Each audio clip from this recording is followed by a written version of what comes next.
Ashton TV, joined by manager Steve Cunningham with a look ahead to the 23-24 Picture Northern Premier League season and a look back over his time at the club really now and that pre-season. We'll start with that, Steve. Thanks for joining us first of all.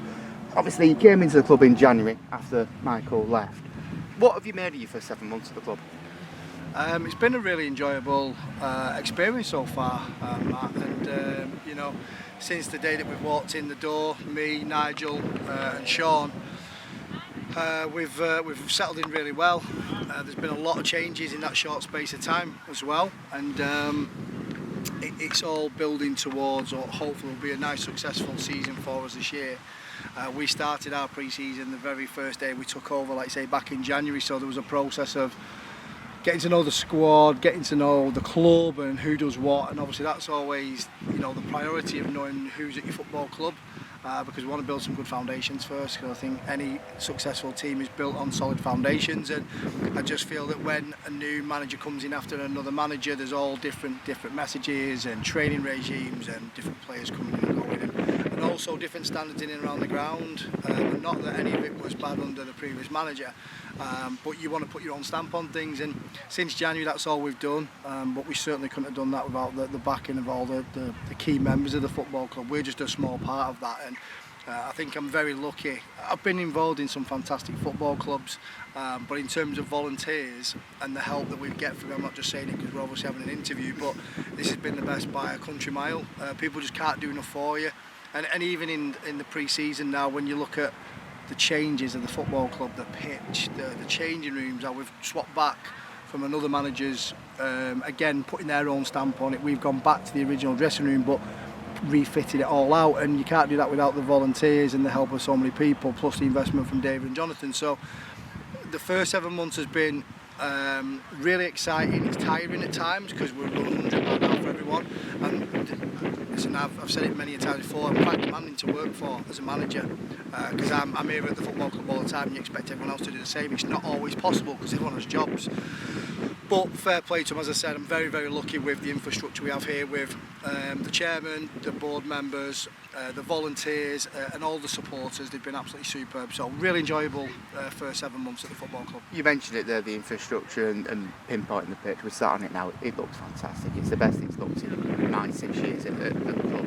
How much of a difference is that going to make for you and the management team, but also the lads on there playing on it week in, week out? It makes a massive difference when you think my two previous clubs, Buxton Football Club, and we had a fantastic 3G facility there. You can play ultimate football, and that helped us win the league, there's no doubt about that. I was very lucky because when I was at our neighbours, Kerrs and Ashton, we had a fantastic football pitch, and to be fair, they have every right to brag about their pitch for such a long time, because it has been the best in the borough for such a long time.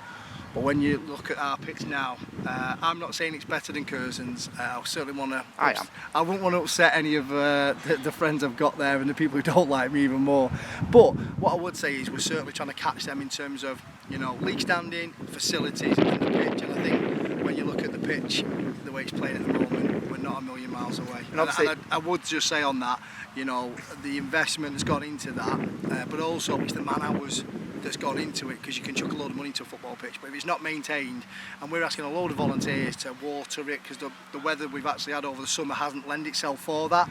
But I do think when you look at the amount of man hours that have come into this, it's superb, and we're certainly catching our neighbours when it comes to the pitch. And obviously we've all seen your style of play over the 7 months, and we've seen it a lot in pre-season, which we'll get to, but the sort of the passing nature, the total football you call it will really help that as well, won't it? Yeah, we tried to play on the surface last year, and without disrespecting the staff who you're painting all the cracks, that's what the saying goes, and we tried to play football as a hindrance at time, but I think people are starting to see that in pre-season we do have a style. I've always been a football person. I don't believe in a long ball game. At times you've got to win a game completely different, and I get that, but it's just not in my DNA, and I've tried to do my recruitment around technically gifted footballers, and also then you need the tools to do the job, and I believe with the football pitch now, the way it is and the way it's played in our first couple of games, I'm excited to see how good we can actually be playing our brand of football. You mentioned the couple of games we've had already, obviously. What was it, 7 games in pre-season, 5 wins, 2 draws, one of them a win on penalties. And it's not like we've not played nobody, really. You know, you've got two cracking teams from the league below. Well, three cracking teams from the league below in Trafford. Celtic obviously relegated from our league this year, and the playoff finalists 2 years in a row in Runcorn the Nets. And we've played well, and we've won games. And especially at Runcorn, really, we've won games even when we've not played well, because I know you weren't happy that afternoon. Yeah, I think pre-season's thrown up all different types of challenges. It doesn't help. I hate pre-season. I don't mind saying it. It's just awkward because you've got lads who are different jobs in non-league, so school teachers, coaching staff. You've got lads who are 9 to 5 jobs and shift patterns, and all of a sudden when this holiday period comes, well, they all deserve a holiday, especially after a 42 game season in the league and all your cup games. So you can't stop people going away. We set a date for pre-season training, but you can't stop people going on holiday, and that's just the nature of the beast. Now, I've never been a stickler for that. I'm not a tough manager when it comes to pre-season, because everyone deserves a break, and this is where they need to recharge the batteries. It's probably cost me my relationship over the years, the amount of hours I put into it. I'm at the football club, can't have holidays, but I can't expect players to do that. It's not fair. And the amount of commitment we ask for them during the season, the wives, the partners, the kids, they deserve to have family time, and pre-season is the only time they can do that. So it's been tricky because everybody's been away at different times. We've not played our first, say, squad together. But what I have been impressed with is how quickly they've took on board the game objectives that we set out, the style of play, in and out of possession, our identity. They understand that, and they've bought into that, and hopefully that'll show in the friendlies that we've played, the people who have been here to support that. The mixed results in terms of performances, it's always difficult when you're putting a load of trialists in as well, but they've done really well. I'm so pleased we've been able to bring a couple of trialists through that whole process that we didn't ask to come in. They've contacted us, and we're going to end up signing 3 of them, because our recruitment was very targeted around how we're going to play, what we saw last year, and also the style of play that I want to play on this pitch. So been very lucky in pre-season with the quality of players, and a big thank you to all the players that have come forward as well, and some of the lads who haven't been given opportunities for a deal, but we'll help them get clubs going forward. So yeah, good competition. We thank all the people during pre-season, because again it's at a cost for volunteers and referees and officials, and we've had to ask people can they host us due to the fact that our pitch was being done.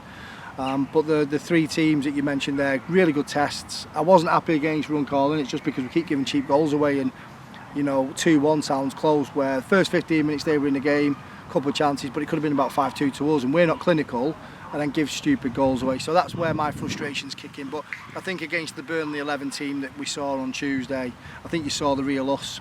You know, defensively we gave 2 cheap goals away, but overall defensively we were superb. The shape was fantastic in and out, and we looked a real threat going forward. And when you think we're missing 4 or 5 key players that we've signed already, that excites us. So yeah, really good so far with the games programme that we've had. Obviously 8 new signings that have been announced already. You mentioned there a few more to come before Workington tomorrow afternoon. But quickly, what do you expect us to see from each one of these? So obviously Joe Robbins, not really a new signing, played last season for Ashton. What do you expect to see from Joe? Well, Joe in his time here was used in a different position due to the squad that Michael had, and that was where they needed a player, and he'd shown attributes to do that. But for me, I watched him in the last game of the season against Bamber Bridge, and I thought he was the best player on the pitch, and we identified him straight away. He's a ball-playing central midfielder, a holder that can get on the ball and dictate play. Simple as that. Alex Burns, the best right winger in the 2 divisions, and should be playing higher. His stats for goals and assists over the last 2 years, it's frightening. But what I like about Alex, he calls a spade, and if he was ever going to put a camera in a dressing room, it's this season, because we've got some characters and he's one of them. But I'm delighted that we've been able to get one of the league's best players at the club. Marcus Cassani. Absolute gem of a lad off the pitch, gem of a lad on it. I spoke to Brad Cook about him. Brad's his biggest fan, and I've seen Marcus play 5 years ago when I was at Colne. I saw him terrorise Southport in an LFA game, and I always thought I'd like to sign him one day. And I'm delighted. He's got raw pace, he's got attributes of a winger, a full-back, a centre-forward, but his appetite for learning and listening and wanting to do well, it's brilliant. I'm so pleased he's chose us amongst the top clubs that we're in for the summer. Brad Abbott. Leader, I don't think he's used to making so many passes, judging by some of the pass backs he's done at the minute. But I wanted leaders. I wanted a real nasty side to us. He's probably the best looking lad I've ever signed. But you put a pair of boots on him, and when the season gets going and you're playing for 3 points, he's an absolute animal. I've been after him for a few years, and I'd signed a player at Ashton called Dominic Knowles, centre forward, very well regarded in the higher leagues, and he played with Brad at Boston. And he said to me he's the best central midfielder he's ever played with. When people like Dominic Knowles tells me that the best player he's played with, you take notice. And I'm hoping the fans will really get to see what Brad Abbott's about when there's 3 points on the table. Luke Simpson. Best keeper in the league. He shouldn't be playing at our division, but because he loves me that much, he's decided to sign for me. I had him in a pre-season friendly for Curzon. My first friendly against Buxton 2 years ago when 3 seasons ago, so when COVID first hit. But we had Cam Mason, so with him being contracted, I couldn't bring him in. He then went on to play for Kidderminster, two seasons with the most clean sheets in the Conference North. Fantastic performance against West Ham in the FA Cup in the second round of the FA Cup, or third round, whatever it might have been at the time. He's just one of the best keepers in the Northwest, so I'm hoping at our level he brings that experience and some clean sheets that wins you points. 3 left, Louis Potts. I said in my statement he's going to be either the biggest flop I side or the best signing that I make, and so far he's proving to definitely be the flop. I'm only joking. No, he's turning out to be. He'll be the find of the season. It was a toss of the coin between him and Marcus. Potts, he just gives us something completely different. He's raw. He's not a young lad neither. He's 26, 27. But he needs a time to kick on now. And I just think over a 42-game season, everyone will say what a player he's been for us. Dan Callum. Ever reliable, 4 to 5 gold-winning title medals to his name. He played for me at Buxton when we brought him in and helped us win the league when Sean Newton came in. He's won the league with Stockport County, won promotion with them. He won promotion with Macclesfield. He's just a born winner. He's one of the nicest lads I've ever worked with, and I just know that he can play centre half, right back, left of a 3, left back, and he's one of the best signings I've made at my football clubs. And finally, Chris Dawson. So, Chris Dawson, I call him Iniesta. When I was at Buxton, it was the first time I come across Chris. He wasn't in my plans at first. I put him in and he was one of the first names on the team sheet. Technically one of the best footballers I've ever seen play football, especially in my style, and he was someone that we've talked about for months on end. Couldn't quite get it done over the line. He had obviously an opportunity still with Buxton, but the fact he's chose us now, we're very lucky to have him. He's coming off the back of a bad injury, so people have to realise that, and it will take a little bit of time to see the real Chris Dawson. But when you look at the midfield options, I'm delighted that he's now on board with us. Obviously a couple more to come, like we said before, tomorrow afternoon's game. It's going to be busy for me on that coach. Obviously as well, you've got the likes of Keelan, Cole Lonsdale, Sean Newton, Sam Baird, that have, and there's probably more that I couldn't not think of off the top of my head there, that have stayed on. Just quickly on the lads that you've kept, obviously there's reasons in each of them why you've kept them, but as a group, what is it that's made you think, yes, I want them at my football club still? Well, I brought most of them towards the back end. Apart from Bairdy and Cole Lonsdale, I think they're the only 2 left from the original. Sorry, Keelan, he would only been here though, 2 games before my time as well. And George Milner. So they were the 4 players, I think, at the time. Forgot my lookalike. Yeah. Them 4 have been brilliant the whole time I've been here. And the lads who were let go were brilliant as well. It's just the way that we want to play, we're going a completely different way for the football club. So the lads that I did bring in, Sean, Gilly, Lowy, because if you think, we've not even mentioned Nathan Lowy yet, and he's done a deal, but yet he's been playing in Australia. I couldn't take that opportunity away from him, so he's not even done a pre-season with us, so he's yet to still come into our group. So the lads that we put together, we really did build a real team spirit. But if you think the lads who I've brought into the football club, I've worked with the likes of Chris Dawson, I've worked with Dan Cowan, I've worked with Luke Simpson, I know Brad Abbott, I know Al Byrne, I know those type of players, and Potts, they'll all gel with those players. Marcus Cassani's played with Gilly before, he's best mates with his brother, so there's a lot of relationships, and that's what you're looking for when you're doing your recruitment. How well will they gel? I've been very lucky with my recruitment already. I've never struggled with recruitment at either football club I've been at, and I do believe that this is one of the best groups with the resources that we've got. Because everyone thinks we chuck loads of money at this, but I've got the same budgets as what the previous manager had. But I'd like to think that the recruitment we've done now certainly gives us the best chance of achieving some success this year. What that looks like yet, I'm not going to come on camera and say we're going to go and win the league, but what I will say is in that dressing room we have got some really high set targets, and I believe this group will be the best group the club have had to achieve them. Well, I was just going to get on to that. What will be, if we sit back down here at the end of April, start of May, what's going to be a good season as per you? So for me, promotion, whether that comes as first, second, third, fourth or fifth, and you've gone through the playoffs. Everybody wants promotion. There's 22 teams that are all going to be saying the same thing as I am.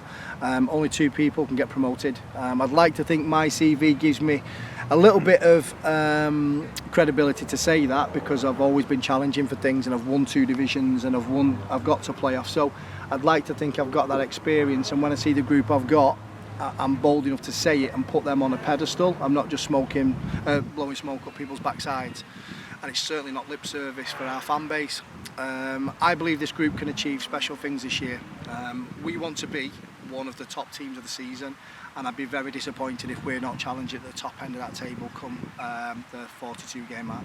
And what about cups? Obviously it's been over 70 years since the Robins have got to the first round proper. You've done it at Curzon, you've done it at Buxton. Do you think it can be done here? Certainly, I did it with Colne. We got to the 4th qualifying round. We did really well in the cups. I was, unlucky against for Curzon. Again, it was the first we'd been for a while, because they've done quite well previously, having the games against like Wimbledon and so forth. Look, we picked out Chesterfield at the time that they were top of the conference in the National League, flying, and it's the one team you probably didn't want. And we got a real lesson taught that day, 3-0 after about 15-20 minutes. So I went to Buxton, and yeah, fair play to Gary Haywood and his staff and the players prior to me going in. They'd just done about 3 or 4 cup games that I think all of them went to extra time. So they'd already done the miles to get to that stage with the first round proper. And my first game for Buxton was the FA Cup first round against York. We changed a few things round, and the lads really responded. And if you can't get up for a game against York City in FA Cup first round, you're never up for any game. And then the reward was a home tie against Morecambe on the BBC, 12 o'clock game in the second round of the FA Cup, and we took them very close. Got beat by an offside goal by Cole. So not that you're bitter. Not very bitter. I'm still really angry and bitter about it. If VAR was in operation at non-league, we'd still be in the hack. It'd have been 0-0. But no, very lucky to have achieved certain things in the FA Cup. And as a non-league manager or as a player, you're always looking to get that first round proper. That's what everyone aspires to be. And one of the best things that's ever happened to me was my experience with Buxton with the FA Cup, and I can't tell you how much I really want to bring that to this football club. So the cups are a priority. Last year the Hannah Cup certainly wasn't my priority. I probably disrespected it for the football club because I gave other lads opportunities and started to mess around with the team for that game, and we got beat, and deservedly got beat as well by Wimenshaw, who deserved to go through. But this year I'll be taking every cup serious. I want to win as much silverware as I possibly can. I want to win the Frank Hannah. I want to win the League Cup if there is one. I want to get promoted. We're not going to win the trophy, but I class a success of going as far as you possibly can. And the FA Cup, if we can get to the first round proper, that class is a success, and I'm really going all guns out. But like anything, it's the luck of the draw. You could go and get the best team flying at the time away from home, and unfortunately that's what happens. But we'll take every game serious. Winning is a habit, and I certainly want that to be in our DNA this year. Looking a bit wider then, looking at the league as a whole, obviously there's a lot of teams that are spending a lot of money in the league. You look at the likes of Macclesfield, your Radcliffe, your Warrington Rylands. What do you think the league as a whole is going to be like this year? Very strong. We've got a good budget. We're middle of the road. I think when you look at a lot of teams, there's a lot of teams very similar in budgets. You've got a couple that are lower, but there isn't a big difference from where we are to a lower region. And I know that, seeing the figures, and people might not believe us with the players we've got, but sometimes people got to remember I'm a salesman. I can sell a football club to a player. I've done it at every club I've been at, and I've always got players to drop down as well. Sell snow to Eskimos. Exactly, yeah. And our neighbours, Curzon, will testify to that. Some of the players I brought to that football club in my first season and second season with the budget they had, no one believed us, and I've done exactly the same here. But when you look at the league and the money that is being thrown around, it's also the leagues below. I mean, I've lost out on 2 players in pre-season that I've met here for North West Counties teams, based on the fact they can pay more money than we can. that is bonkers. But in this day and age, players have to do what's right for them and their family, so I've no gripe with that. But the league is very strong, and I think that makes it exciting this year. I don't think there's a runaway. I know everyone talks about Macclesfield, and they've got a fantastic opportunity to try and bounce through the leagues, but this is a different level of football to the NPL North. Massive difference, and it's also another massive difference as well when you jump up to Conference North, and I found that out in my first period with Curzon. So the players, you know, there's a big difference. They've recruited really well. Radcliffe have done fantastic with their recruitment. Byrne and John I know really well personally. They've gone with their tried and trusted that they know. It's the best way when you're first doing your first recruitment in your first season at a club, and they've recruited really well. And then you look at some of the teams that have also come across or up, your Workshops, you know, unknown a little bit. They've done well. They're coming off the back of a promotion. Workington, our first game. I know Danny Granger. His team will be really organised. They'll be fit, young, technically gifted. They play football like Man City. They really are a good footballing team, and it won't be an horrible game. I think we might have to turn it into one because they are really good on the eye. But then there's some unknown entities as well, your Ilkestons and Basefords.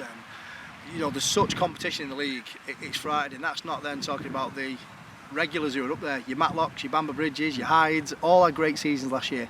I think it's exciting this year. There's some fantastic managers that have joined the league, and then also loads of players are dropping into this division because of the finances that are available. So it's exciting. We won't ever use it as well as an excuse. We're really competitive. There's not many players I'd swap, if any.